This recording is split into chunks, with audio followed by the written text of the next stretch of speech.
This is Frank Islam, Chairman and CEO of our investment group, and your host of Tonight with Frank Islam. Today, our guest is Tahir Javed. Tahir, nice to see you. Thank you very much for coming to our show. Tell us a little bit about Thank you. yourself for the audience to start with. Gee, thank you very much for having me. My name is Tahir Javed, and I'm a CEO of Riceland Healthcare, and I've got some other businesses along with it. Live in Houston, Texas, and actively involved in politics along with the business side. Yes, So, sir. why did you get engaged in the political activities? How does it, you're a business person who transitioned into the political engagement. Why is it important to be involved in politics? Well, I'm involved in politics for quite some time. Not practically myself to get into elections, but I was supporting the right candidates for quite some time. And why? Because I had, my opinion that, United States is our country, and we need to make sure that the right people represent us and we have our voice as a minority, as Pakistani Americans, as Muslim Americans, and whatever the different identifications we have. So I made sure for last 25 some years that I always pick the right candidate in the area wherever either it's a judiciary or either it's the Congress or Senate. Now, practically myself getting involved, it just happened recently when I started realizing that our community is big enough and we don't have enough representation who would go and have like for me, I'm an immigrant, I'm Muslim, I'm South Asian or Pakistani, so I did not find anybody practically from my side of the world and my side of the stories to be involved in the Congress. So I decided that I would do that. So that will bring a new idea to a young generation. That down the road there are multiple people will get involved, and one day hopefully we will have one of us getting elected. So, politics affects our life every day. When the Yes. politician makes the decision, it affects us. So, what Mhm. you're trying to do uh, is to create a common cause so that we can build a country for all, not just Mhm. selected few. Absolutely. My question is an important aspect so that you can see it on the table, so you can make sure Mhm. your voice are heard, make Mhm. sure you can talk to people which affects you and your life and your community's life. Absolutely. But Absolutely. you were as an entrepreneur. So how was the transition being an entrepreneur to a to political engagement and activities? Well, I never wanted to run myself, and I'm being very honest and upfront with you. I'm a businessman. I was good at what I was doing. I'm a healthcare provider, and I have done a great work in healthcare arena where elderly population, underserved areas, and geriatric and mental health. These are the specialties. These are the lines I'm working in, and I have done very, very, I made a difference in the areas. So I wanted to do that. But when I realized that there are certain issues are very dear to us as an, different ethnicity, minorities, immigrants. So I realized that when there are issues and I want my friends who are elected in the Congress to go and represent and speak the way I feel it. And I always realize that it's not with the same passion and strength. So you have to have one who lived it to say it right. So I started looking for a candidate who would be an immigrant, first generation immigrant, who understand what are the difficulties we go through to get to this, establish ourselves in the country, and then we participate towards the development of this country. Then still we get discriminated, and we still being, called out that, recently, if you have heard that you have to show your IDs to get the grocery. These are the Yes, things. yes, yes. then So I you say, wanted somebody who could be your spokesperson and who exactly. basically have experienced the similar type of environment and life that you have. Yes, sir. Um, I know you work for Hillary Clinton's campaign. Why do you think she lost? Well, Hillary Clinton's campaign, She's the most competent politician I ever run for the presidency of the United States. are you talking about Bill Clinton? No, no, No, who? well, both Okay, Hillary so Clinton. Hillary, I was Congressman Nick Lampson Uh-huh. is a vice president, and now he's the COO of my company. So and he was elected 5 times in Congress, and he started talking to me that he's Clinton's good friend, and then he introduced me to Hillary Clinton. We're at my Okay, first meeting. Hillary asked me to, he did a great introduction about me, and she asked me to join on the National Finance Committee from the get going. So I said yes, and once I said yes, and then I realized that there was a big task given to me, that to lead the 5 state of the region of Southwest, and then it took. Next thing I know, that it took like almost 20 months of my life. And then I enjoyed working. I traveled with Secretary Clinton. I did 50 some events for her. I was the person who raised the most money in Southwest region, and learned a lot from her. I spent time with Bill Clinton in their houses. So this is how you, Frank, know it very well, that when you spend with the people of that caliber, you become political before you know that. So this you're is right. this is what happened. I understand, and I am I'm with you 100% on these things. I also work for her, and I think she's the most gifted person that I have known. And we Yes, can sir. go on and on why she lost, but that's not the part of the conversation that you want. Uh, Right. I know you ran for the Congress, and Right. uh, and you are a Pakistani American. So I have a two Mm-hmm. question for you. Do you intend to run again? And what do you think the difference in politics in in Pakistan and United States? And do you see any hope for a democracy and also for the freedom of press under the new government of Imran Khan in Pakistan? Do you have a lot? Do you think they will become the beacon of hope for the democracy all over the world? I'll start with Imran Khan. Yes, he is the beacon of hope, and at the same time, I would say that Pakistan is the country of youngsters. 60 some percent people are under 35 of age. So the people who have, there's a lot of energy, potential, and they need guidance. And the country can do a lot of good things and develop if there's a good leader. Now, Imran Khan came in this field, and his slogans were, to bring justice to all and develop the country, whatever the resources we have, and eliminate the corruption. So people bought his agendas, people bought his manifesto, and now he's. So I am one of the, I would call the fortunate people who have. Some friendship relationship with Imran Khan. I spoke with him. As a matter of fact, I spoke with him this morning, and and we talked about it. And he is literally has nothing but a passion to develop the country, to bring the country to the level of some certain other nations who are on the similar age of our nation. So my answer, yes, I think we will see a great difference in his tenure, and we will see the Pakistan will get on the right direction. Now, the other question you asked, the difference between the politics of this country and Pakistan. The politics in Pakistan is, one individual to get elected in Pakistan, in having a fair chance on your own personal qualification, on your personal energy and passion.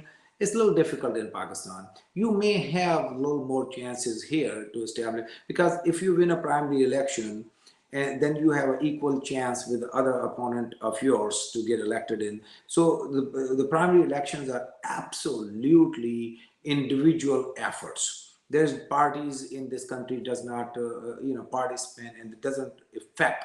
Yes, you can get some endorsements, and that these endorsements are equally available. And that, if you know, Frank, leader Schumer endorsed me, and so many senators and congressmen. I had more endorsements than my opponent, and but his her history of 30 years were a little edgy, and Out, this is how now. outweighed. Okay. Right. So How's the people like yourself, Tahir, who's the Pakistani diaspora, can help to take the relationship between Pakistan and United States to the next level? Because you can play a pivotal role, a vital resource you could be to bridge, like, and to make sure that the Pakistan and United States has a better relationship, understand each other. As well, Imran Khan said, he Pakistan. wants to reset. He wants to reset the relationship between the two countries, and he has been very Right. critical of Afghanistan, of India, United States being in Afghanistan. He's also been very critical of the drones. So, how do we go about, you as an individual and the Pakistani diaspora community go about resetting the relationship between the two countries? Okay. Well, unfortunately, Imran Khan is not known as much he should have in Washington D.C.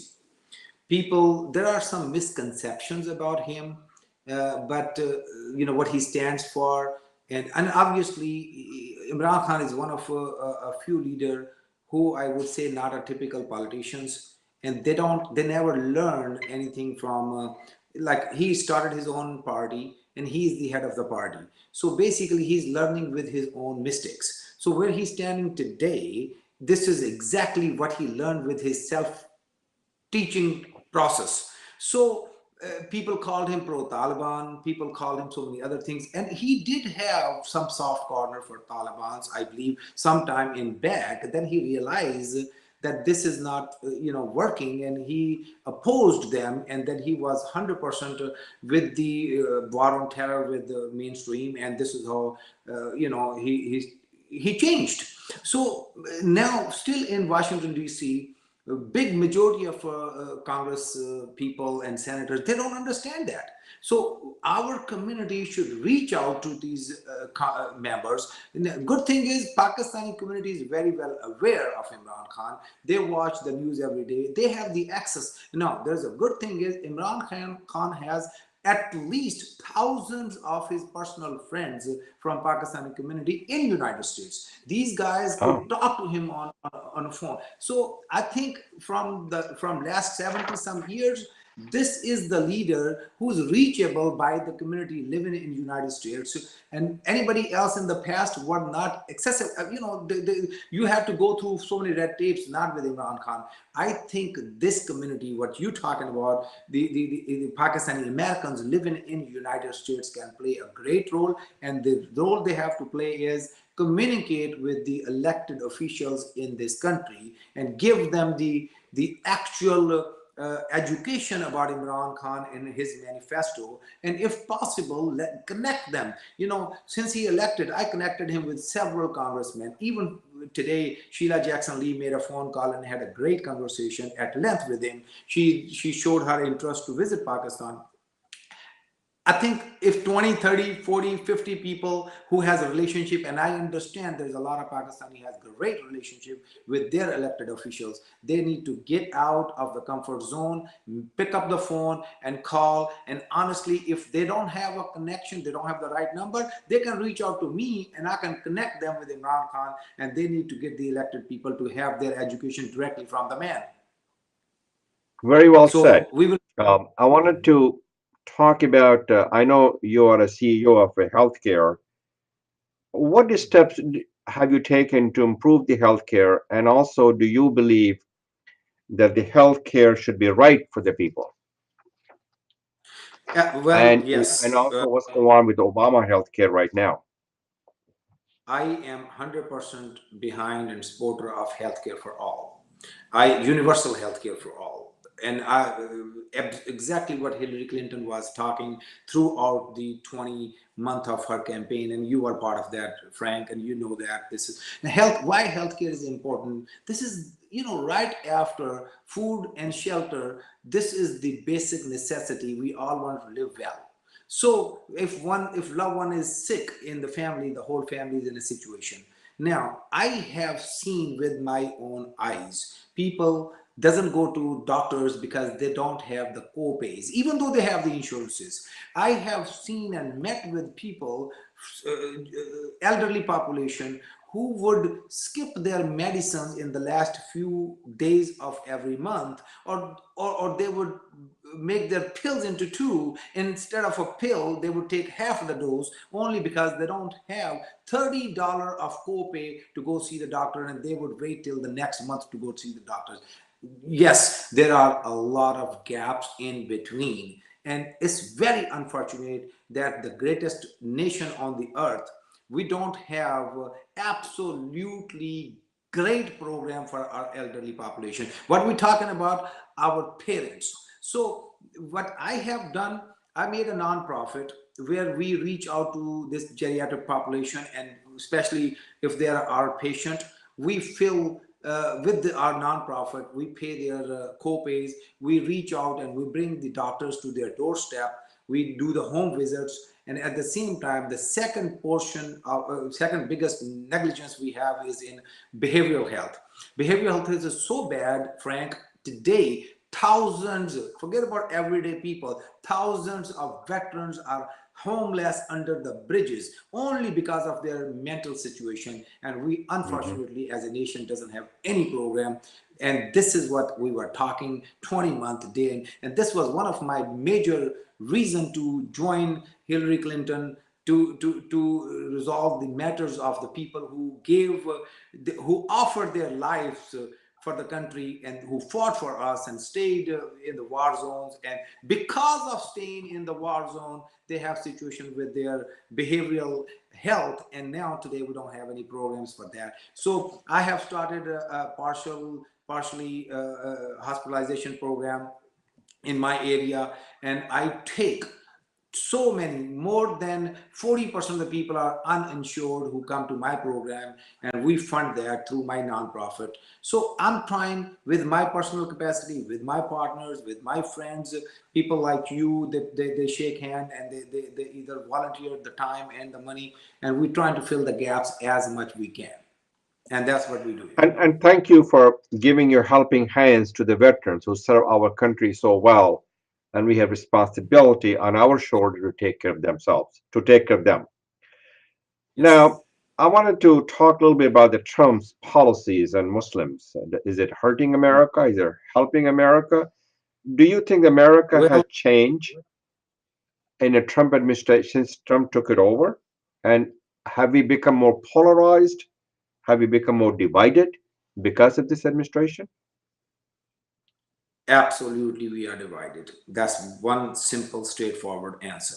Now, as far as the Muslims, I don't think it's hidden anymore that Donald Trump and his administration and his regime, his main people, his close circle people, they doesn't like anybody but white Americans.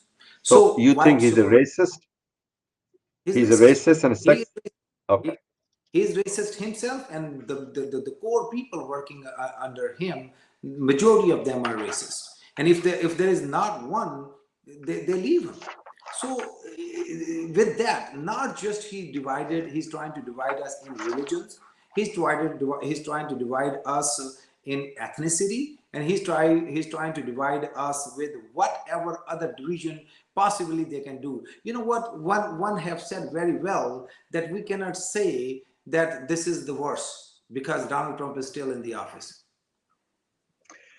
So, as I see it, Tahir, he does not represent what America's values, America's characters, America's concepts. He's become polarized, and and that's not what America is all about. We need to bring people No. together because we are in this together. And Mhm. and obviously, his banning of Muslims have also affected the Muslims, but also affected America's economy in terms of not getting people who can come to our shores in the healthcare, be it doctors in the remote area where we cannot get the doctors. Also, the students and faculty in the education area, they cannot come to our country because of the banning. So it has a multiple, it has not only direct effort, it has indirect effort as well in our economy. And that's the sad part Mhm. of it. Do you agree Exactly. with that? Well, absolutely. Frank, you said it very well. And the one segment you touched, the doctors, we have a huge shortage of doctors today. Now, how you can fill these shortages? We don't have a whole lot of medical colleges where we can produce all what we need in this country. So what we rely on all these years is immigrants. Now, today, The the foreign immigration born policy, doctor. foreign border. So immigration, the policy in immigrations are being changed and tough. No, even though I personally know so many doctors. They came here, they finished their residencies, and they can go to work, and then boom, right? They went to meet their families, and they were never come back because due to certain reasons. And one, not one or two or three dozens of doctors, we trained them, we spent money on them, and then we just deported them. I don't know what, where we are going right in this direction.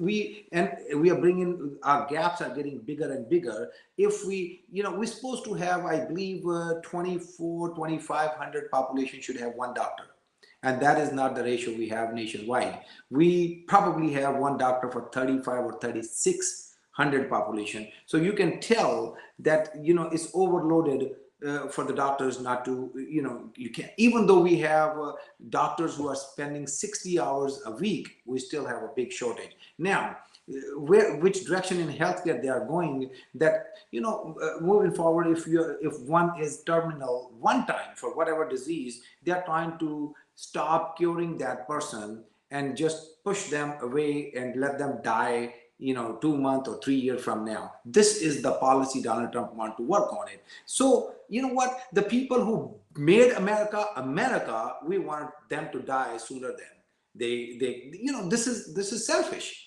this is unemotional. I mean, we cannot do that. So tomorrow, basically what he's looking at it, that he himself, there should not be Medicare. You know what, they are even talking about, we need to put them on a hospice care, and we don't need to worry about curing and all that, and this is Uh, how we want to and save. what about the This is our pre-existing medical conditions? Pre-existing medical resist. conditions. You don't give them I the think I insurances. think So that the Tahir, what you have articulated your thoughts well, and you need to step up and speak out against right. all these things that's happening, and I would hope that you're engaging in a conversation with the representative in the House and the Senate, especially those Republicans who are complicit with him, who's there to Mhm. advance their agenda, unfortunately. And you need to make sure people go and vote and change, and make sure they make the change. They become a change agent. I want to talk to you Right. before we leave our conversation. You have been very politically engaged in terms of not only politics but also civic. What advice do you have for the young people who wants to be involved and engaged, and what do you tell them, especially the Pakistani American who want to be involved in the political and civic engagement activities? Youngsters, my personal opinion to them is, this is the time. Don't plan your summer vacations for vacation anymore. You need to go out and do internship. My advice is, you will always do your degree fine. You want to become a doctor or engineer, you still need to go and do internship for 30 days with some politicians of your area. And this is how you can do that. Calling Frank Islam, calling Tahir Javed, we connect you with that, and this is how they need to do that. And the reason they want to do it, number one, they will understand it better. Plus, we will make our elected official understand about our community a lot better than what they have today. And I'm sure you agree with me, majority of them, they don't know us. The only one knows us who has spent a quality time with us. Otherwise, their majority of their education is through Fox News or CNN, and that's not what we want. So let's spend time. And you know what, Frank? I realize my children can represent us better than I can represent us. They grew up here, they went to school here, they have values from this country adopted already, and they can speak the language that our elected officials can understand a lot quicker than they can understand from me and you. And I think this is our next big hope, and I'm glad you asked this question. So what you're saying to the young generation, you must fulfill your responsibility if you want to change, if you want to change and you get the government what you deserve if you do not get Hmm. involved and engage in politics. That's what You you're need to saying. get Yeah, involved. and go get Yes, involved, yes, engage, engage and and and and engage. and, and make sure. Go. What do you say, Engage Tahir? this if they do, if they start doing the internship, let's say, what I would say, if we have 1,000 kids, they every year they do the internship with the right people, I guarantee you that more than 30% will be offered jobs to work with the same, because our kids are very hardworking. Now, this is how you have a permanent place in the lawmaking facilities, in the next, leadership of this country, and this is how we will be understood better on the hill or in the houses. Very well said. And I want to thank you very much for the wonderful conversation. Do you have any last word to share with our audience before we depart? Well, Okay. first Thank of you very all, I much. mean, This is Frank. mhm. Go ahead, Tahir. Well, thank you very much. I'm just glad that you took time and called me, and then I'm on your show. I'm your admirer, and you are a role model for us. And it was a pleasure Thank to you. be on your show. And looking forward to see you soon in DC or Yes. anywhere. Yes, Yes. Tahir, thank you very much for all you do. Thank you for your leadership in the healthcare as well as in politics and civic engagement, and also inspire the young generations so that they can be the best they can be. Thank you very yes. much. This Thank you. is Frank Islam wishing you a great week. Thank you for watching.